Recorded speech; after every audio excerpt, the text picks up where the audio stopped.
مسلمانوں کی نا ایک تعداد لڑتے لڑتے لڑتے لڑتے دور چلے گئی. تاتاریوں نے قید کر لیا. 4 مسلمان تھے, تبلیغ کرنے گئے, جنگ کرنے گئے, جہاد کرتے کرتے کافروں سے لڑتے لڑتے تاتاری قوم میں چلے گئے. وہ قید کر لیے گئے تو سزائے موت کا حکم ہوا. 4 بزرگ تھے. سزائے موت کا حکم ہوا تو تاتاری بادشاہ جو تھا وہ بڑا خلاف تھا, بڑا سخت مخالف تھا مسلمانوں کے. اس نے کہا کہ ان کو جب پھانسی دینا نا مسلمانوں کو تو میرے سامنے دینا. اب 4 عالم ہے, 4 صوفی ہے, سفید داڑیاں, سر پہ امامے. پھانسی کا وقت آیا تو جو پھانسی گھاٹ ہے وہ ایک ہے. چاروں کو کٹھے پھانسی نہیں ہو سکتی. ایک کو کہا کہ ایک ایک کر کے ان کو پھانسی دو. جب پھانسی کا وقت آیا نا تو جو سب سے پیچھے سے ہوئی تھے وہ دوڑ کے آگے آئے, کہنے لگے بادشاہ پہلی باری بیری لگا پہلی. اب بادشاہ نے کہا ٹھیک ہے اسے لٹکا دو. وہ قریب آئے تو دوسرے دوڑ آئے, کہنے لگے نہیں نہیں پہلی باری میں نے زیادہ کافر قتل کیے, میرا بڑا جرم ہے, مجھے پہلے سزا دو. ان کو پھانسی دینے لگے تو تیسرے آ گئے, کہنے لگے نہیں یہ تو میرا قتل کرتا تھا, رستے میں بتایا کرتا, ڈھونڈ کے میں بتلاتا تھا کہ یہاں زیادہ تعداد ہے, مجھے پہلے پھانسی دو. تیسرے کے ساتھ بات ہو رہی تھی تو چوتھا دوڑا آیا, کہنے لگا یہ رستے بتاتا تھا, یہ تبلیغ کرتا تھا, یہ سارا کچھ کرتا تھا, لیکن کہا یہ کہتے تھے چلو واپس چلتے ہیں, میں جانے نہیں دیتا تھا. میں کہتا تھا اور کافر مارنے اور علاقے فتح کرنے, میرا جرم بڑا ہے, مجھے پہلے پھانسی دو. بادشاہ کہنے لگا مجھے 35 سال ہو گئے حکومت کرتے, بڑی دنیا کو پھانسی دی ہے, لوگ تو ایک دوسرے کو دھکے لیتے ہیں کہ پہلے تو جا پہلے تو جا, اور تم کیسی قوم ہو کہ ایک دوسرے پہ قربان ہو رہے ہو. کہنے لگا تم ایک باپ کی اولاد ہو. جاگ رہے ہیں آپ لوگ؟ تاتاری بادشاہ, کافر بادشاہ, اسلام کی مخالفت کرنے میں ایک باپ کی اولاد ہو کا نہیں, ایک قبیلے کے رہنے والے ہو کا نہیں, ایک ملک کے رہنے والے ہو نہیں. اس نے کہا رشتہ کیا ہے, تمہارا رشتہ کیا ہے؟ تو بول کے کہنے لگے خدا ایک ہے, نبی ایک ہے. خدا ایک ہے اور نبی منفعت ایک ہے. اس قوم کی نقصان بھی ایک ہی, سب کا نبی, اللہ بھی, قرآن بھی ایک. کیا ہی اچھا تھا ہوتے اگر مسلمان بھی ایک, یوں تو سید بھی ہو, مرزا بھی ہو, افغان بھی ہو, تم سبھی کچھ ہو, بتاؤ کہ مسلمان بھی ہو. فرمایا ہمارا اللہ ایک ہے, نبی ایک ہے. تو کہا پھر ایک دوسرے پہ جان کیوں دیتے ہو؟ فرمایا ہمارے نبی نے ہمیں بھائی بھائی بنا دیا ہے, بھائی کا دل نہیں کرتا اس کی آنکھوں کے سامنے بھائی چلا جائے, ہمارا دل نہیں کرتا پہلے مجھے دے پہلے مجھے دے. بادشاہ کہنے لگا تمہارا جذبہ مجھے متاثر کر گیا, جاؤ میں تم چاروں کو آزاد کرتا ہوں, تمہیں آزاد کرتا ہوں. میرے دوستو یہ رنگ تھا, دیکھے نا, یہ اس ترتیب نظام دیکھا نا, اس فلک نے پہلی بار دیکھا, اس زمین نے پہلی بار. اور میرے حضرت فرمایا کرتے تھے زمین تڑپ کے روئی, اس نے پہلی دفعہ دیکھا. حضرت ابو عبیدہ بن جراح نے میدان بدر کے اندر جب جنگ کا تبل بجا, حالات بگڑے, جناب ابو عبیدہ بن جراح کہتے ہیں تاریخ نے ایک عجیب موڑ پہ مجھے لا کے کھڑا کیا. آپ فرماتے ہیں میرے لیے اللہ نے جو آزمائش رکھی وہ سب سے بڑی رکھی. فرمانے لگے جب میں میدان میں نکلا تو کافروں نے میرے سامنے جس کو لا کے کھڑا کیا وہ میرا سگا باپ تھا. اور فرماتے ہیں اب مشکل بن گئی, عشق تے اگ دومی ایک برابر, تے عشق دا سیک بدھیرا, اگ تے ساڑے ککھ تے کانے, تے عشق ساڑے تن میرا, تے اگ دا دارو می تے پانی, کوئی دسے ہے عشق دا دارو کیڑا, بلے شاہ تھے کچھ بھی نہیں بچدا جتے عشق ہوراں دا ڈیرا. فرمانے لگے اب میرے لیے سامنے باپ, ادھر بیٹا. آپ فرماتے ہیں 2 رستے تھے, باپ بچاؤں یا رسول اللہ کا دین بچاؤں. 1 منٹ تھا فیصلہ کرنے کے لیے کہ ابا بچے گا یا دین بچے گا, کفر بچے گا یا اسلام بچے گا. فرماتے ہیں میں نے منٹ پورا نہیں سوچا, میں نے تلوار اٹھائی, باپ کی گردن کاٹ کے گرائی اور رسول اللہ کا دین بچا لیا. باپ کی گردن کٹ کے گری اور نبی پاک کا دین بچ گیا، بچا لیا رسول اللہ کا دین۔ حضرت عمر نے ماموں کو مارا۔ حضرت مصعب ابن عمیر کہتے ہیں تاریخ مجھے بھی لا کے کھڑا کرتی ہے بدر کے میدان میں، تو کفر کا لبادہ اوڑھ کے جب سامنے آیا تو وہ میرا سگا بھائی تھا، سگا بھائی۔ حضرت عمر ملک شام جاتے ہیں، جب فتح ہوتے ہیں حضرت سعد بن ابی وقاص بلاتے ہیں، شام جاتے ہیں تو حضرت عمر کہتے ہیں شام آئے یار، سب سے پہلا کام یہ کر بلال کا تو پتہ کر۔ یہاں سنا ہے بلال حبشی کا مکان بھی کہیں نیڑے نیڑے ہے، پتہ تو کر۔ حضرت بلال حبشی حضرت سیدنا سعد کہنے لگے حضور بلا نہ لے، فرمایا نہیں، وہ مصطفیٰ کا غلام ہے تو میرا تو امام ہے، میں گھر ملنے جاؤں ان کا گھر، رحماؤ بینہم، کالے رنگ کے حبشی غلام سیدنا بلال حبشی کو ملنے گھر گئے، اور جناب عمر جا کے بیٹھک میں انتظار کرنے لگے، گویا ڈرائنگ روم میں بیٹھے انتظار ہونے لگا۔ جناب سیدنا بلال آئے تو حضرت عمر اٹھ کے کھڑے ہوئے۔ ملک شام کے لوگوں نے یہ منظر عجیب دیکھا کہ جناب عمر فاروق ایک حبشی کے لیے کھڑے ہوئے، اور جب کھڑے ہوئے تو حضرت بلال کہنے لگے عمر بیٹھ جاؤ، یہ کیا کر رہے ہو؟ حضرت سیدنا عمر رو پڑے، کہنے لگے بلال تو حبشی پہلے تھا، جب سے رسول اللہ کا غلام بنا ہے ساری امت کا امام بن گیا، ساری امت کا تو امام بن گیا ہے جب سے تو نبی پاک صلی اللہ تعالی علیہ وسلم کا غلام بن۔ بھائی یاد رکھے جب اشداء علی الکفار کی بات تھی تو اپنے سگے قتل ہو گئے، اور جب رحماء بینہم کی بات تھی تو پھر یہ نہیں دیکھا یہ حبشی ہے۔ توجہ ہے میری بات پر؟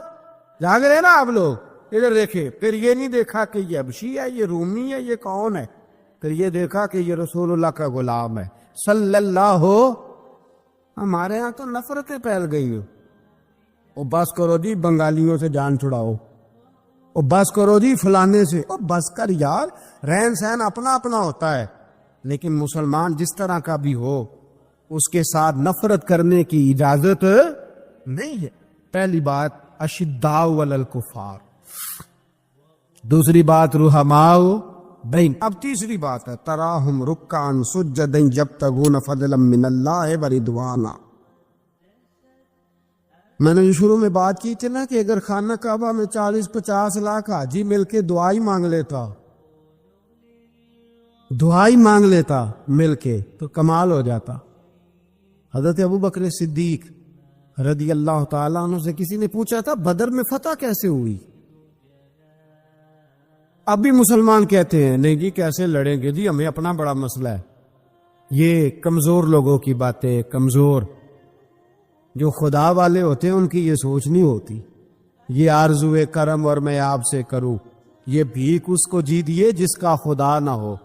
یہ کمزور لوگ ہیں جو کہتے ہیں نہیں کیسے ہوگا، کس طرح ہوگا، جن کو پتا ہو کہ ہماری غیبی طاقت ہے، ہماری حضرت ابو بکر صدیق رضی اللہ تعالیٰ پوچھا جناب بدر میں کیسے جیت گئے؟ تلواریں زیادہ تھی، نیزے زیادہ تھے، یا آپ کو جاسوسی زیادہ تھی، پتہ زیادہ تھا کہ یوں قابو آئیں گے کافر؟ تو ابو بکر صدیق فرمانے لگے نہ نیزوں سے جیتے نہ تلواروں سے جیتے، ہم جو بدر میں جیتے ہیں تو مصطفیٰ کی نمازوں سے جیتے، ہمیں جو بدر میں کامیابی ملی تو رسول اللہ کی دعاؤں کی برکت سے ملی۔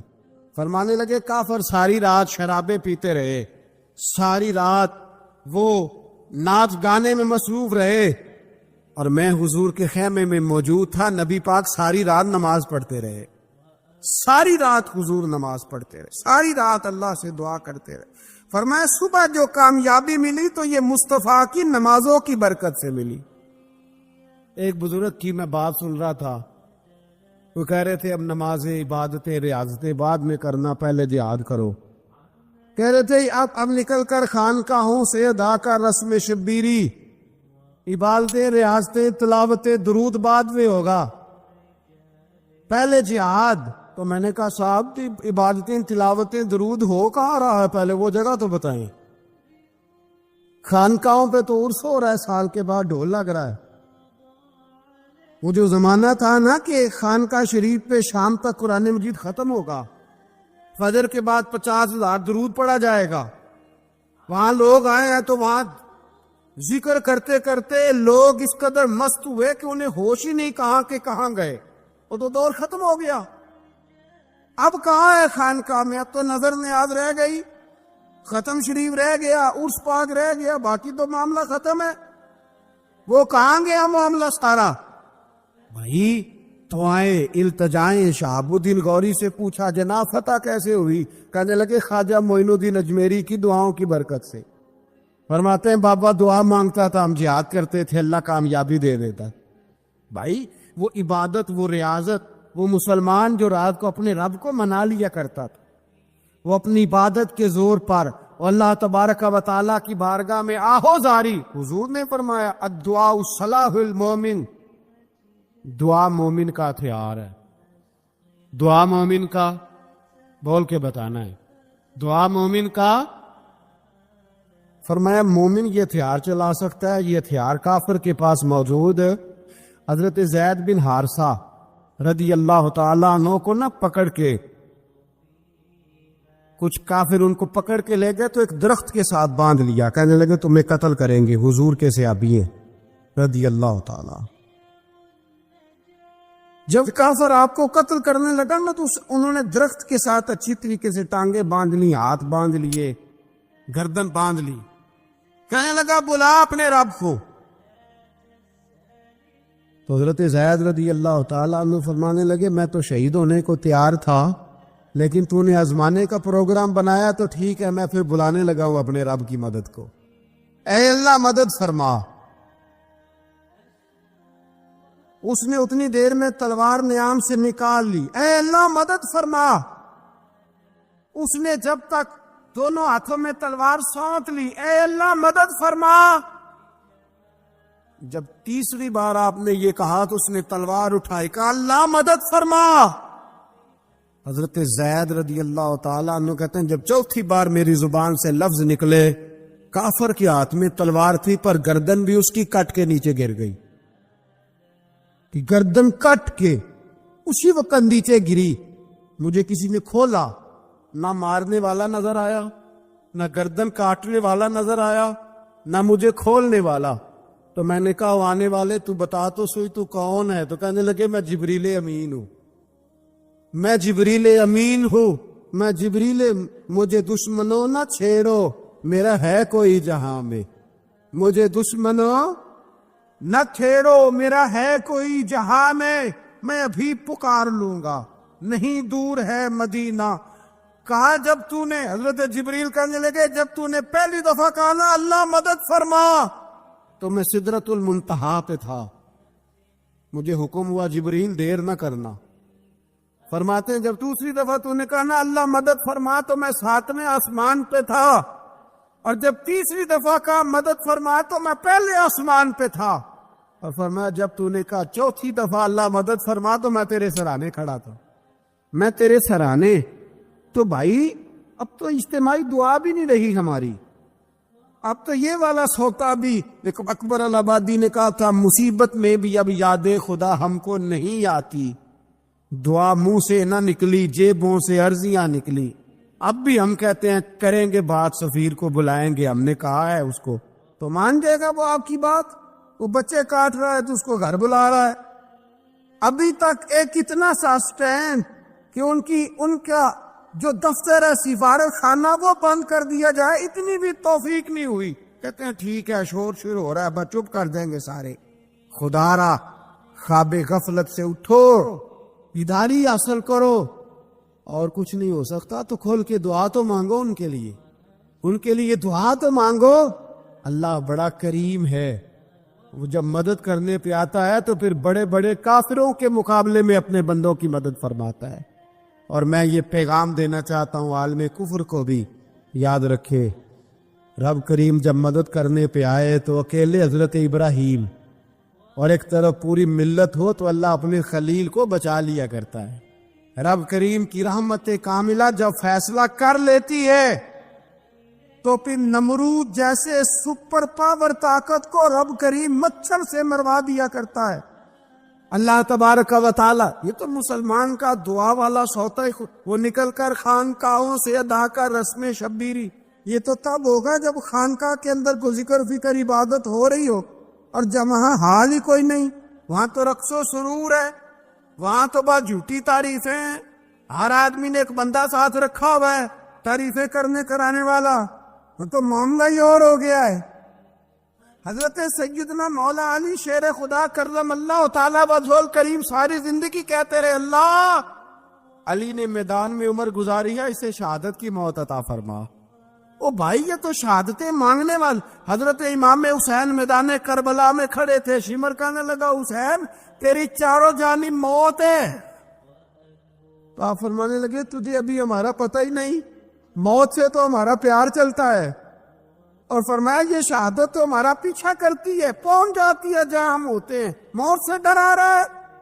مسلمان کا مرنے کو دل نہیں کرتا، ورنہ وہ اتنی بڑی کوٹھی میں کون رہے گا؟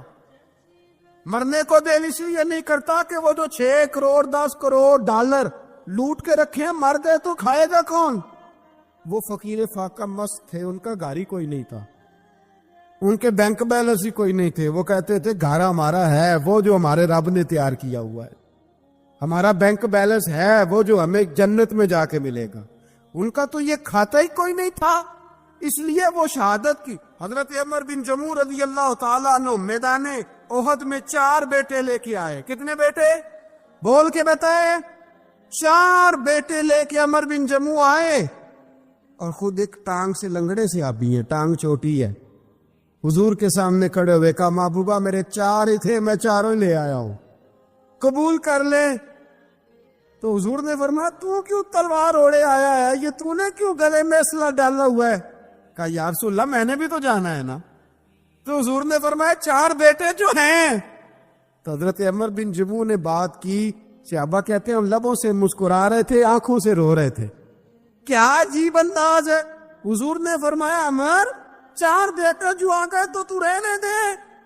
تو حضرت عمر رو پڑے، کہنے لگے محبوبہ کیا لنگڑے جنت میں نہیں جائیں گے؟ کیا حضور میں لنگڑا ہوں تو میرے لیے جنت کوئی نہیں؟ میرے حبیب پاک سید عالم صلی اللہ علیہ وسلم نے فرمایا عمر تو ضرور جنت میں جائے گا۔ کہا محبوبہ پھر بچے بعد میں جائیں گے، میں پہلے میدان میں جاؤں گا۔ مسلمان کی سوچ کے خلاف ہے یہ بات، یہ قرآن کی فکر کے خلاف ہے کہ اپنی فکر کرو، برما کے لیے، کشمیر کے لیے، فلسطین کے لیے بات نہ کرو، اپنی فکر کرو۔ یہ قرآن کی سوچ کے خلاف ہے، یہ قرآن کے پیغام کے خلاف ہے، اس لیے کہ اگر صرف اپنی بات ہوتی تو آمنو اور عامل الصالحات پہ بات ختم ہو گئی ہوتی، پھر بات آگے نہ چلتی۔ جب کہا گیا وَتَوَاصَوْا بِالْحَقِّ، حق بات کی تلقین کرنی ہے، اگر بات صرف اپنی ذات کی ہوتی تو ٹھیک ہو گیا تھا، نماز پڑھی، روزہ رکھا، حج کیا، ختم ہو گئی۔ لیکن میرے نبی پاک صلی اللہ تعالی علیہ وسلم نے ارشاد فرمایا ایک بستی میں 2 3 4 نیک لوگ رہتے تھے۔ میرے پیارے کریم رسول فرماتے ہیں 3 4 بڑے پرہیزگار، متقی، صاف ستھرے صوفی صاحب، درویش صاحب، علامہ صاحب، بڑے جو کہتے تھے بالکل جی میں کوئی بات نہیں کرتا، کسی بادشاہ کو نہیں چھیڑتا، میں تو بس لوگوں کو اللہ اللہ بتاتا ہوں، میرا کوئی تعلق نہیں، کوئی مرے کو جیے، بڑے نیک صاف ستھرے پرہیزگار۔ باقی ساری بستی گناہ کرتی تھی۔ نبی پاک علیہ السلام فرماتے ہیں رب کریم نے کچھ عرصے تک مہلت دی، پھر مشیت خداوندی اللہ کا قانون حرکت میں آیا تو کہا جبریل ساری بستی تباہ کر دو، تباہ کر دو۔ اللہ مہلت دیتا ہے، مہلت دیتا ہے۔ ہم لوگ سمجھتے ہیں نہیں نہیں ہماری سیاسی چالیں صحیح چل رہی ہیں، اللہ مہلت دیتا ہے۔ رب کریم نے فرمایا جبریل انہیں تباہ کر دو، تو حضرت جبریل امین علیہ السلام نے عرض کی مولا وہاں تو تیرے 3 4 بڑے نیک بندے بھی رہتے ہیں، بڑے پرہیزگار، سچ بولنے والے، دیانتداری والے، حاجی صاحب، نمازی صاحب، صوفی صاحب، پیر صاحب، بڑے خوبصورت، ان کا کیا کریں؟ تو میرے محبوب پاک علیہ السلام فرماتے ہیں رب کریم نے فرمایا سب سے پہلے انہیں تباہ کرنا، سب سے پہلے انہیں سب سے پہلے، اور الٹ دو بستی، پہلے ان کا نمبر لگاؤ۔ یا اللہ ان کی کیا غلطی ہے؟ تو غلطی سن لے، غلطی یہ ہے کہ انہوں نے 2 صفتیں پیدا کی ہیں، اگلی 2 پیدا کیوں نہیں کی؟ الا الذین آمنوا وعملوا الصالحات پہ روک کیوں گئے؟ آگے کیوں نہیں بڑھے؟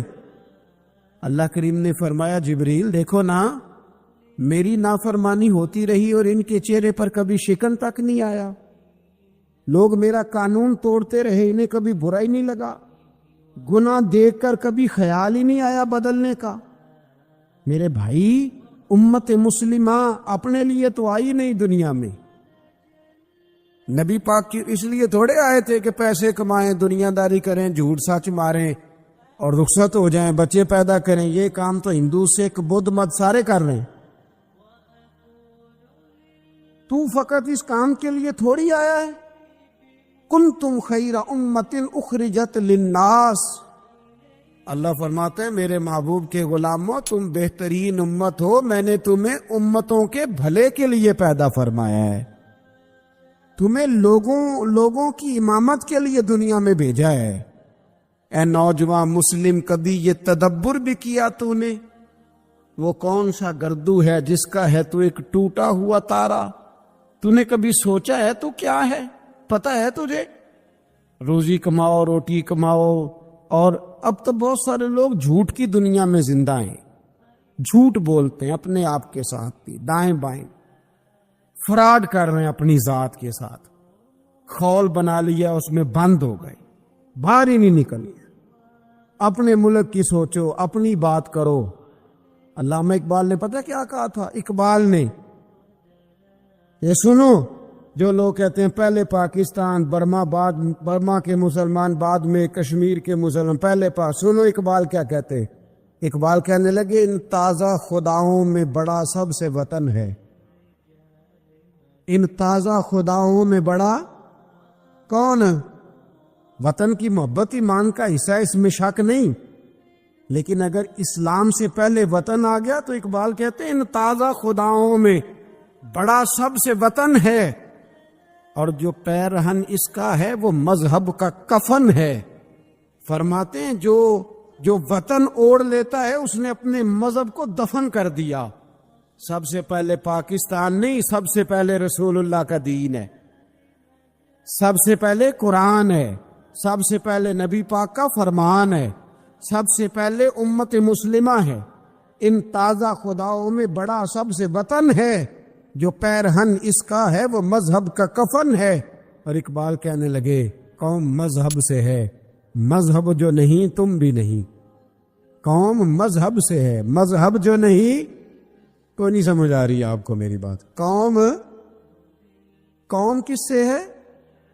پاکستانی ہونے سے، پنجابی ہونے سے، سندھی بلوچی پٹھان ہونے سے؟ نہ، قوم مذہب سے ہے، اور مذہب جو نہیں تم بھی نہیں۔